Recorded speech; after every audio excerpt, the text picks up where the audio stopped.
As a beginner, you probably don't know where to start, or you found yourself in the tutorials hell, where you are learning a ton of new things, but then don't know how to actually implement them. Or even worse, you just forgot everything altogether after a while. This is how I started learning when I started out. And in the end, I learned a few things, but most of the time was actually wasted. The best way to learn programming is by doing. You will step upon so many little problems and hurdles which you will never master by just passively learning about it. Here are some cool real-life programming projects to help you better understand coding and also have a lot of fun in the process. Just one more thing before we start.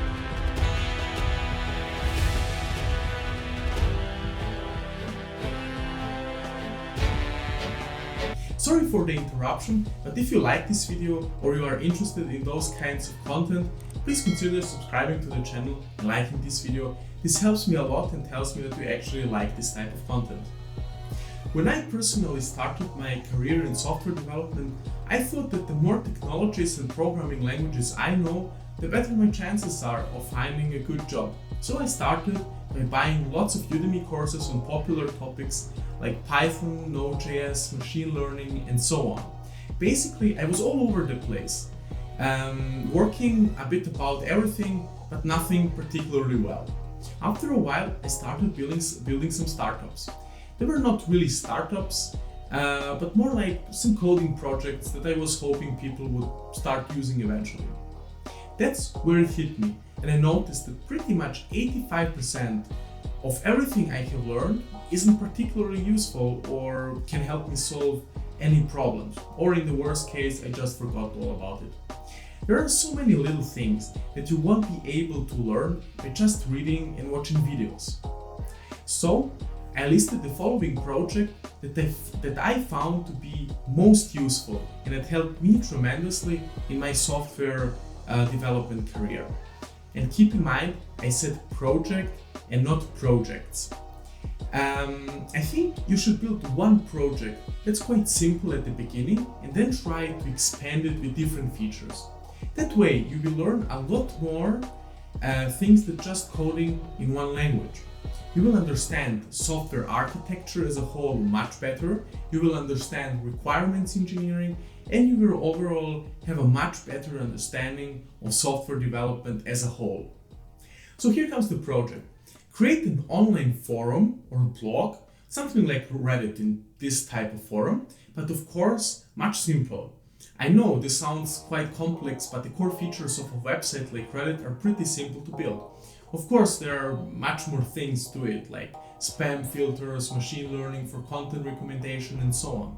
But what I mean is you should build a simple platform where people can create posts, edit, delete them, other people can comment on those posts, which can be edited or deleted as well. You should also build a feed and user authentication system. Don't overwhelm yourself at the beginning. Don't use JWT tokens or anything complex if you don't know anything about it, of course. And then, as you go, upgrade those features. For example, in the beginning, you could create a user login and sign up just by using JavaScript and saving the username and password in a variable and then checking when someone tries to log in if that username and password are actually correct.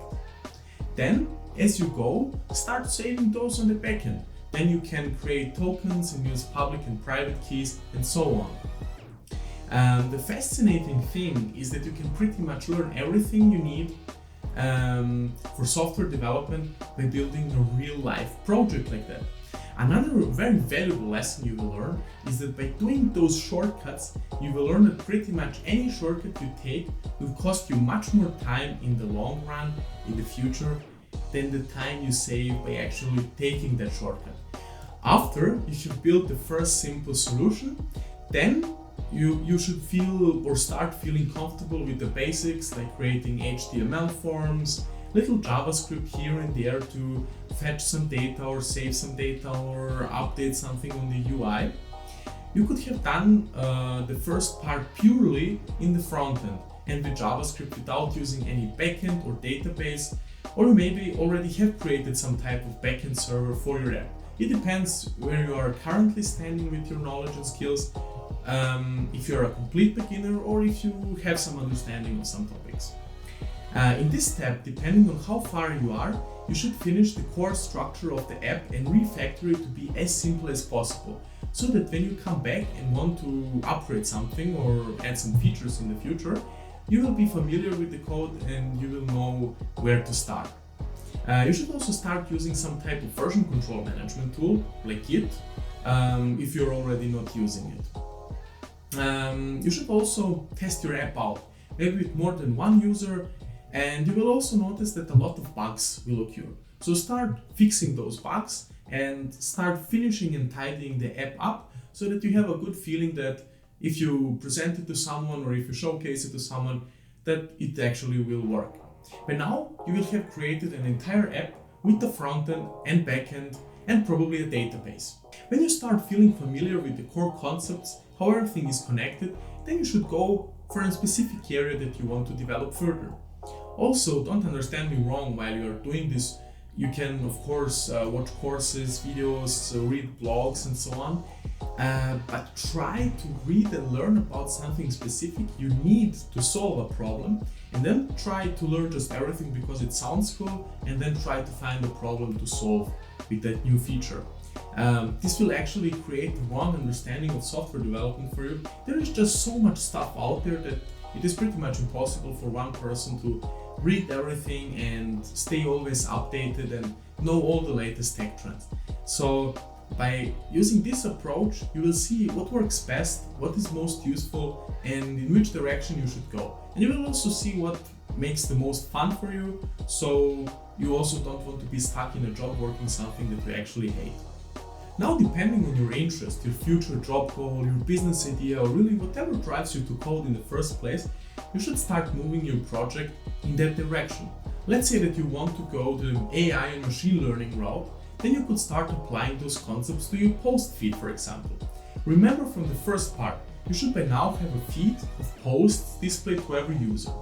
But like in the real world, there needs to be a way of how that content is displayed to you.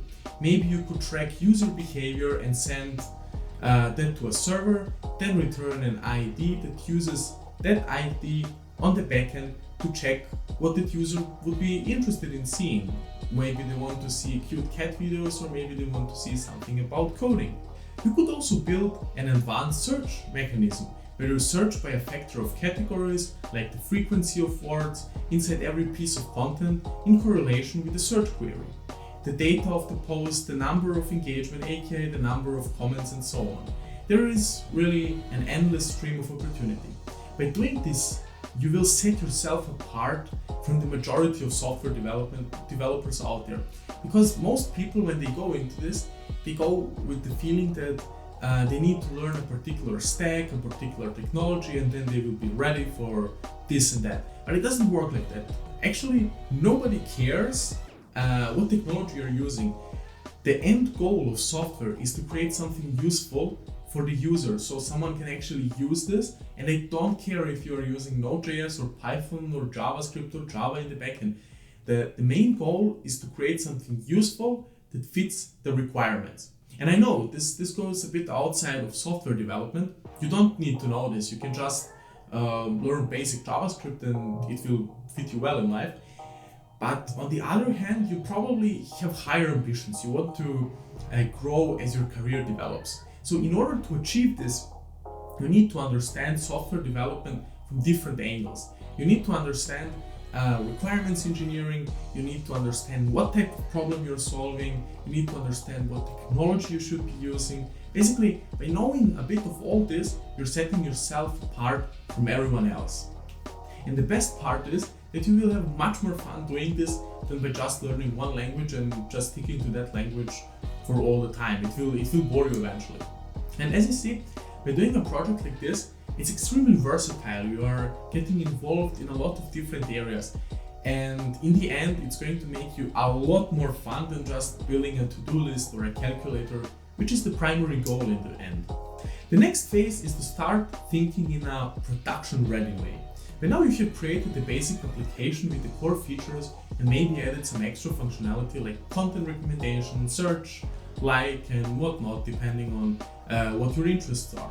But now you have to think about how you can scale that application. How would you make it work with hundreds or thousands of users? For example, if you start using Python, you will quickly notice that if you have some tasks that are not optimized and take, for example, 1 second to execute, by having just 10 users, your users will wait for 10 seconds for the task to be finished. So this is going to be a huge problem. Here you need to start thinking about asynchronous coding, containerization, and so on.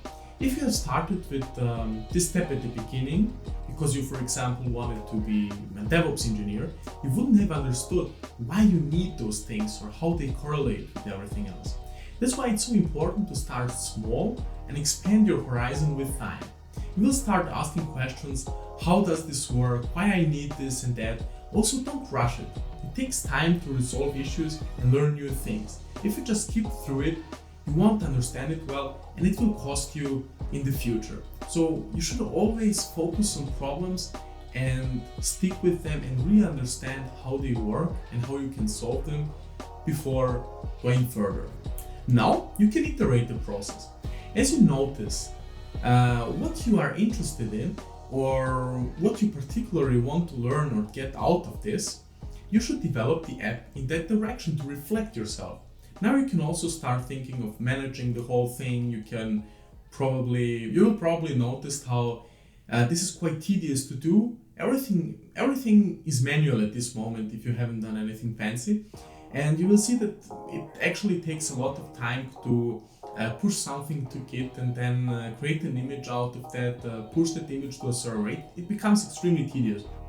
So at this point, you will understand what DevOps actually is, why it's used, how you can streamline the entire process to make it more efficient.